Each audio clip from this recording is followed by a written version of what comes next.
스위스 청년이 한국에 다녀오고 인생이 바뀐 이유. 우린 스위스야. 유럽에서 가장 안전하고 가장 잘 사는 나라야. 저는 어릴 때부터 부모님에게 이런 말을 자주 들으며 자랐습니다. 그리고 그 말엔 늘 당연한 듯한 자부심이 묻어 있었습니다. 스위스는 고요한 나라입니다. 질서정연하고 효율적이고 청결하죠. 밤 6시만 되면 거리에선 사람들의 발걸음이 사라지고 상점은 하나둘 문을 닫습니다. 그리고 도시는 아주 정숙하게 그날을 마무리하죠. 그 모든 것이 너무나 익숙했고 저는 그게 삶의 모범이라고 믿고 있었습니다. 그런데요. 요즘 들어서 이상할 정도로 제 주변 사람들이 자꾸 한국이라는 나라 이야기를 하더라고요. 예전엔 단지 드라마나 케이팝 같은 가벼운 관심사였어요. 하지만 지금은 전혀 달랐습니다. 의료는 한국이 더 나은 것 같아. 한국의 지하철은 말도 안 되게 정시야. 요즘은 한국처럼 살아보고 싶다는 생각도 들어. 처음엔 그냥 유행이겠거니 넘겼습니다. 하지만 그런 말이 한 사람, 두 사람, 그리고 세 사람. 점점 많아졌습니다. 그러던 어느 날 제 가장 친한 친구 로테가 진지한 얼굴로 저에게 이렇게 말했어요. 너 한국 가본 적 없지? 거긴 모든 게 다르게 흘러가. 그 한마디가 제 마음 깊은 곳에 묘한 파문을 일으켰습니다. 다르게 흘러간다는 말. 도대체 무슨 뜻일까요? 그래서 저는 그날부터 틈틈이 한국에 대해 알아보기 시작했습니다. 검색 포털에 한국 청년쌈, 한국 직장 문화, 한국 병원, 한국 교통. 하나하나 검색해봤고 학교 포럼에서 한국에 교환학생으로 다녀온 친구들에게 이야기를 들었습니다. 그중 한 친구가 이런 말을 했어요. 한국은 빠른 게 문제가 아니라 빠르면서도 실수가 적어. 그게 진짜 대단한 거야. 그 말에 저는 잠시 멍해졌습니다. 빠르면서도 정확하다. 가능한 일일까요? 왜냐하면 우리 스위스는 늘 느리지만 정확함을 자랑하는 나라였거든요. 그걸 자부심으로 여겨왔습니다. 하지만 한국은 빠르고도 정확하며 심지어 비용까지 합리적이라니. 제가 지금껏 믿어온 기준이 조금씩 흔들리는 기분이었습니다. 이런 이야기를 전해 들으면서 저는 점점 확신하게 되었어요. 이제는 무작정 스위스가 모든 면에서 전 세계 최상이라고 믿을 수만은 없다는 걸요. 그리고 결정적으로 제 인생을 바꾸는 첫 번째 전환점이 찾아옵니다. 그건 바로 제 친구 로체가 한국에 다녀온 이유였습니다. 로체는 제 또래 중 가장 낯선 것을 두려워하지 않는 친구였습니다. 대학을 졸업하자마자 곧장 안정적인 직장에 들어간 저와는 달리 그 친구는 삶에 대해 이런 말을 했어요. 이대로 곧장 사회로 들어가는 건 조금 억울한 기분이 들어. 나는 아직 내 인생에 대해 더 느끼고 싶어. 그리고 그렇게 로체는 한국으로 어학연수를 떠났습니다. 처음엔 솔직히 대단한 계획 같지는 않았습니다. 한국은 케이팝이 있고 문화가 활발한 나라니까 그저 새롭고 재미있는 도시를 체험하러 가는 줄 알았죠. 하지만 이상하게도 로체는 한국에 있는 동안에는 거의 아무 이야기도 하지 않았습니다. 가끔 안부를 묻는 메시지에 잘 지내고 있어. 딱 그 정도만 답이 왔고 사진도 몇 장, 그것도 드물게 보내곤 했습니다. 그래서 저는 그냥 한국에서 잘 놀고 있구나. 그렇게 생각했습니다. 그리고 몇 달 후 그가 스위스로 돌아온 날 우리는 오랜만에 마주 앉았습니다. 그런데 무언가 달랐습니다. 겉모습은 같았지만 그의 말투와 표정, 눈빛은 마치 긴 여행에서 돌아온 누군가처럼 깊어져 있었습니다. 그리고 로체는 조용히 말했어요. 나 한국에서 대학원 다녀오고 싶어. 순간 저는 멈칫했죠. 스위스를 두고 왜 한국에서 대학원을? 그 말이 처음엔 농담처럼 들렸습니다. 하지만 로체는 진지했습니다. 한국에서 수업을 들어봤어. 학교도 직접 가봤고 학생들하고 이야기도 해봤는데 정말 성장하고 있다는 느낌이 있었어. 그 말이 이상하게 마음에 박혔습니다. 스위스의 교육은 완벽하다는 평가를 받습니다. 하지만 성장하고 있다는 감각은 우리 교육에서는 좀처럼 느끼기 어려운 것이었어요. 로체는 이렇게 말했죠. 스위스는 모든 게 완벽해. 하지만 마치 이미 정해진 내일을 살아가는 기분이야. 반면에 한국은 조금은 낯설고 가끔은 불편하지만 스스로 뭔가를 해내고 있다는 자신감이 생겨. 그 말에 저는 혼란스러웠습니다. 정해진 내일과 낯설지만 스스로 해내는 삶. 그 사이에서 저는 스스로에게 물었습니다. 나는 어떤 삶을 살고 있는가? 그리고 저는 조금씩 한국이라는 나라를 더 진지하게 바라보기 시작했습니다.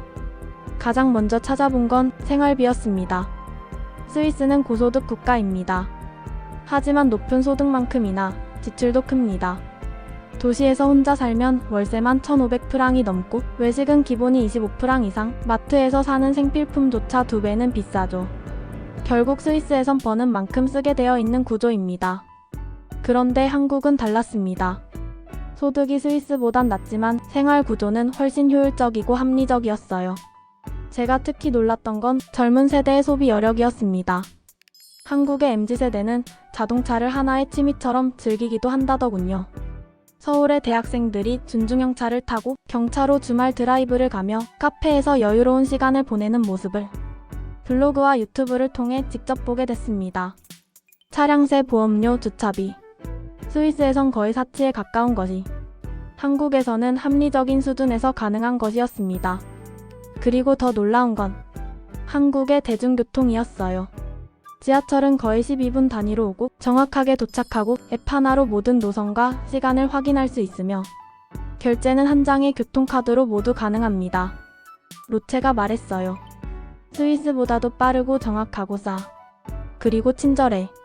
저는 그 말을 듣고 말문이 막혔습니다. 스위스의 질서와 정신은 우리가 늘 자랑하던 부분이었으니까요. 하지만 한국은 그 모든 걸 넘어서면서도 사람 중심으로 설계되어 있었던 거죠. 의료 시스템도 그랬습니다.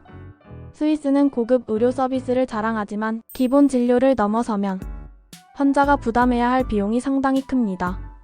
그런데 한국은 공공의료 시스템이 굉장히 체계적이고 진료의 질도 높고 무엇보다 접근성이 뛰어났습니다.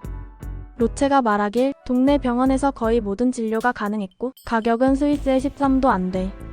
그건 저에게 진정한 문화 충격이었습니다. 비싼 의료기기와 긴 대기시간, 그게 좋은 의료라고 생각해온 저희에겐 상상도 못했던 이야기였으니까요. 그리고 무엇보다 로체가 가장 감동했던 건 기회의 구조였습니다. 스위스는 겉보기에 평등해 보입니다. 하지만 깊이 들여다보면 출신 지역, 부모의 직업, 배경에 따라 미묘하게 인생의 궤도가 나뉘는 경우가 많죠. 좋은 인턴 자리를 얻으려면 좋은 네트워크가 필요하고 그건 결국 집안 배경과 연결됩니다. 반면에 한국은 누구나 공통된 시험, 블라인드 면접, 그리고 온라인으로 공부하고 자격증 따는 열린 구조가 많았습니다. 로체는 이렇게 말했어요. 물론 한국도 불평등이 있어. 하지만 적어도 스스로 도전할 수 있는 발판은 꽤나 평등하게 열려있는 나라야. 그 말에 저는 고개를 끄덕일 수밖에 없었습니다. 그리고 이 모든 이야기를 들으며 저는 한 가지를 더 알게 됐습니다. 한국은 단지 빠른 나라가 아니었습니다. 한국은 가능성의 나라였어요. 제가 진짜로 충격을 받은 건 로체가 한국에서 경험한 시간의 감각이었습니다. 스위스에서 시간은 항상 정해져 있었습니다. 오전엔 일하고 저녁이 되면 도시 전체가 문을 닫죠. 8시 이후 거리에 불빛은 있어도 사람은 없고 마트는 닫혀있고 병원도 연락이 어렵고 도시는 정지된 것처럼 조용해집니다. 우리는 그런 삶을 규칙적이라고 배웠고 그게 건강한 삶이라고 믿었습니다. 저도 그렇게 생각했어요. 하지만 로체는 한국에 다녀온 후 이렇게 말했습니다. 한국은 밤이 피곤하지 않아. 오히려 밤이 되면 살아있다는 느낌이 들어. 그게 무슨 뜻일까요? 로체가 보여준 사진 한 장이 제 모든 고정관념을 흔들어 놓았습니다. 밤 10시. 서울의 한 골목. 그는 미용실 의자에 앉아 머리를 자르고 있었습니다. 이게 실화야? 저는 진심으로 놀랐습니다. 그 시간에 미용실이? 예약 잘못된 거 아냐? 그런데 로체는 말했습니다. 서울에는 밤 12시까지 일하는 사람들이 많아. 그들을 위해 심야 미용실, 심야 병원, 심야 헬스장이 다 열려 있어. 그 말 한마디가 너무 생소했습니다. 스위스에선 8시 이후 문 여는 상점조차 거의 없으니까요. 그때 깨달았어요. 한국은 시간을 소유하는 방식 자체가 다르다는 걸. 스위스는 도시가 정해놓은 시간 안에서 우리가 살아야 해요. 하지만 한국은 도시가 사람들의 시간에 맞춰주고 있었어요. 이건 단순한 영업시간이 아니라 사람이 중심인 도시구도라는 말이었습니다. 야행성도 아침형 인간도 그 누구도 소외되지 않는 나라야. 로체의 이 말이 잊히지 않았습니다. 그건 삶의 리듬을 인정해주는 사회라는 뜻이었으니까요. 어떤 사람은 밤에 공부하고, 어떤 사람은 새벽에 운동하고, 어떤 사람은 늦은 밤 조용한 서점에 앉아 하루를 정리하고 싶어 합니다. 한국은 그런 사람들에게 당신의 시간도 괜찮아요 라고 말해주는 나라였어요. 그리고 그건 단순한 시설의 문제가 아니었습니다. 자기 시간을 설계할 수 있다는 자유, 그건 생각보다 훨씬 큰 감동이었습니다. 로체는 말했습니다. 서울에서는 퇴근 후에도 하루가 끝난 느낌이 아니야. 내가 선택할 수 있는 게 너무 많아. 그게 살아있다는 기분을 주더라. 그 말을 들으며 저는 생각했어요. 스위스는 정확한 시계 속에서 사람들이 정해진 대로 움직이고 있고, 한국은 각자의 리듬 속에서 도시가 유연하게 움직이고 있구나. 그리고 또 하나. 제가 로체에게서 가장 부러웠던 건 바로 기회의 구조였습니다. 로체는 이런 말을 했습니다. 스위스도 평등해 보이지만 보이지 않는 선이 많아. 출신 지역, 부모의 직업, 인맥. 그게 결정적인 차이를 만들어. 스위스는 고요한 나라입니다. 하지만 역동적인 변화는 쉽지 않은 구조예요. 가족 배경이 좋은 사람, 좋은 네트워크를 가진 사람이 기회를 더 쉽게 가져가는 구조죠. 로체도 이렇게 말했습니다. 지방에서 자란 친구들은 좋은 인턴 기회조차 얻기 힘들 때가 있어. 정말 실력보다 연결이 더 중요한 경우도 많지.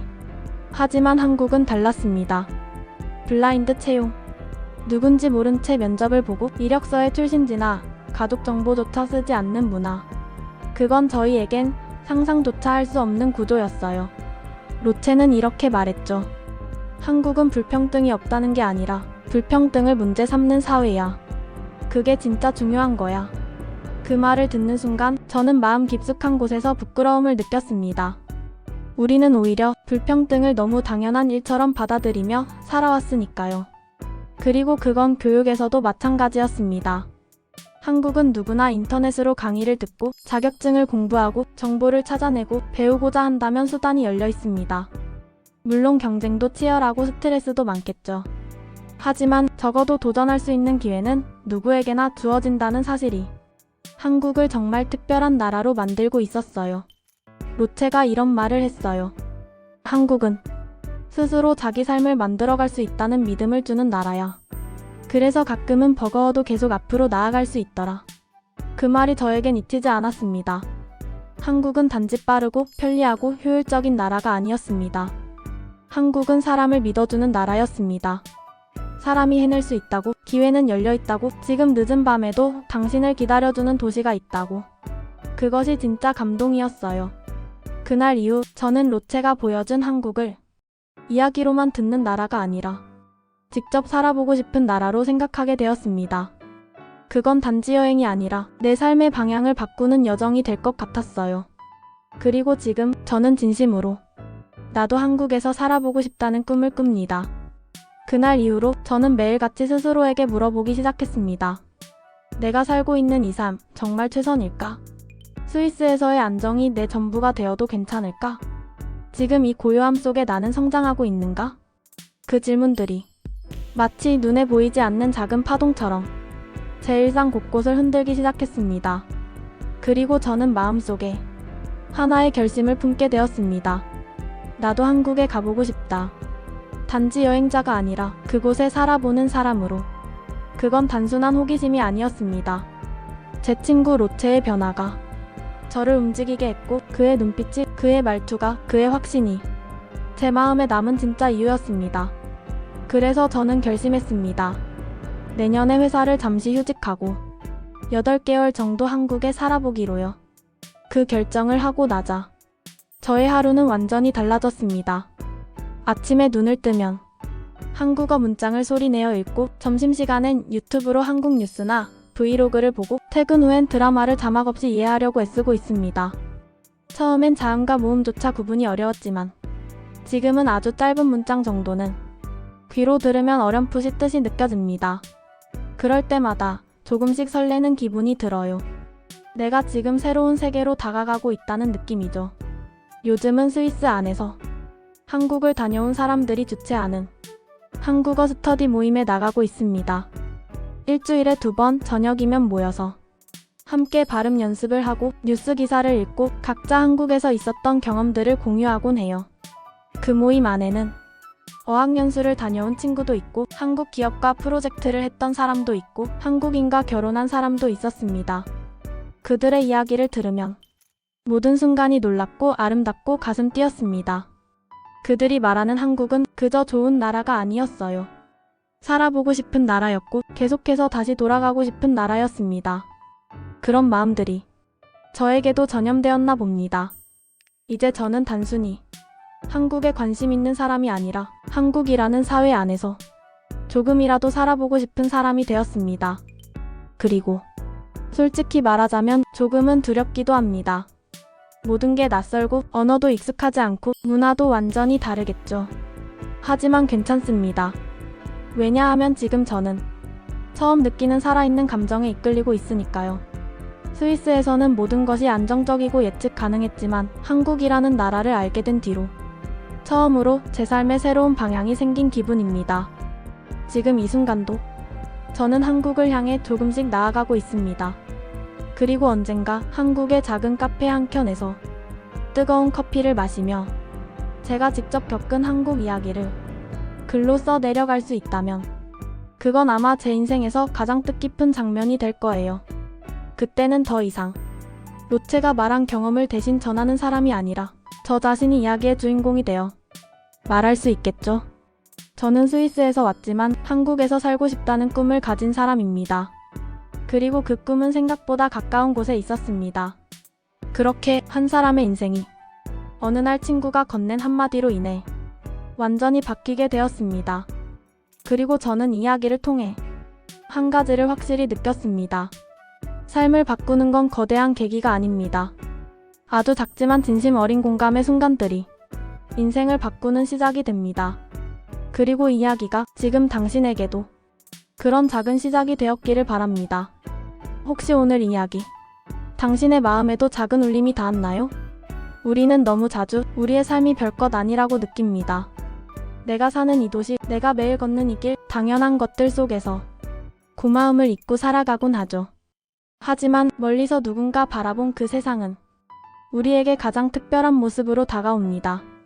오늘의 이야기는 스위스에서 온 한 청년이 한국이라는 낯선 나라를 통해 자신의 삶을 다시 그려나가는 이야기였습니다. 그리고 지금 그는 더 이상 스위스 청년이 아닌 한국이라는 나라에 마음을 두고 살아가는 사람이 되었습니다. 그의 이야기가 끝이 아닙니다. 그리고 이 채널이 전하고 싶은 감동도 단 한 편에 머물지 않습니다. 우리는 앞으로도 잊고 지냈던 우리 사회의 소중함, 외국인의 시선을 통해 다시 비춰지는 한국의 가치, 그리고 당신의 마음 한켠을 따뜻하게 만들어줄 이야기들을 조용히 진심으로 전해드릴 겁니다. 구독 버튼을 누르는 그 한 번의 선택이 어쩌면 당신의 하루를 조금 더 따뜻하게 바꿔줄지 모릅니다. 좋아요와 댓글도 남겨주세요. 작은 공감 하나가 이 채널을 더 멀리 더 깊이 퍼져나가게 해주는 힘이 됩니다. 그리고 다음 영상도 기대해주세요. 독일 간호사가 한국 병원에서 눈물을 흘린 이유, 조금 더 놀랍고 감동적인 이야기가 당신을 기다리고 있습니다. 지금까지 시청해주셔서 감사합니다.